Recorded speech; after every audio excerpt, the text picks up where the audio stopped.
સુરતની એક્સિસ બેંકમાં કોન્ટ્રાક્ટ પદ્ધતિથી કામ કરતા કર્મચારીઓ હડતાળ પર ઉતર્યા હતા અને મુખ્ય કચેરીએ ભેગા થઈ વિરોધ નોંધાવ્યો હતો.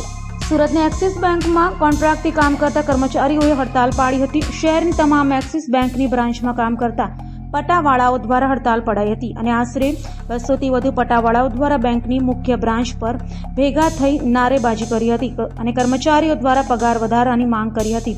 7 વર્ષથી પગાર વધારો કરાયો ન હોય, જેથી માંગ પૂરી ન થાય ત્યાં સુધી હડતાળની ચીમકી ઉચ્ચારી હતી. મારું નામ પાંડુરંગ સુંદર મોરે. શું નોકરી કરો છો અને કઈ કંપનીમાં નોકરી કરો છો? મેં એક્સિસ બેંકમાં નોકરી કરું છું. અમે બધા ભેગા થયેલા છે. એક્સિસ બેંકમાં નોકરી કરે છે બધા જૂના એમ્પ્લોય છે.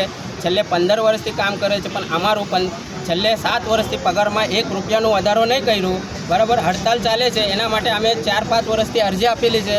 કોઈ બેંકવાળાએ, કોઈ મેનેજમેન્ટ, કોઈ કંઈ પગાર વધારવામાં કોઈ ઇન્ટરેસ્ટ લેતું નથી. અમે આજે હડતાલ કરી છે. આગળ અમારો પગાર નહીં વધારશે તો અમે આવી રીતે જ હડતાલ કરશું. અમે કામ પર નહીં જશું, અહીંયા જ અમે હડતાલ કરતા રહીશું. બરાબર. કેટલી બ્રાન્ચ છે? કેટલા કર્મચારીઓ? સુરતમાં કમસે કમ 200 કે 300 માણસ છે. બરાબર. ઓલ ઇન્ડિયામાં સ્ટ્રાઇક ચાલે છે. બરોડા, અમદાવાદ બધી જગ્યા ચાલે છે, પણ એક્સિસ બેંકની મેનેજમેન્ટમાંથી કોઈ બી ઊભા નહીં થતું. બરાબર. અમારે અહીંયા છેલ્લે 15 વર્ષથી અમે કામ કરે છે. કોઈને કંઈ એ નથી, કામ કરાવી લે છે બરાબર, પણ પગારવાનું 1 રૂપિયાનું નથી. અને સરકાર ડીએ ઇન્ક્રીઝ કરે છે, પરંતુ અમારા અકાઉન્ટમાં કોઈ એ નથી થયો, પગાર વધારવા નહીં થયો. અમે આવી રીતે જ હડતાલ કરશું.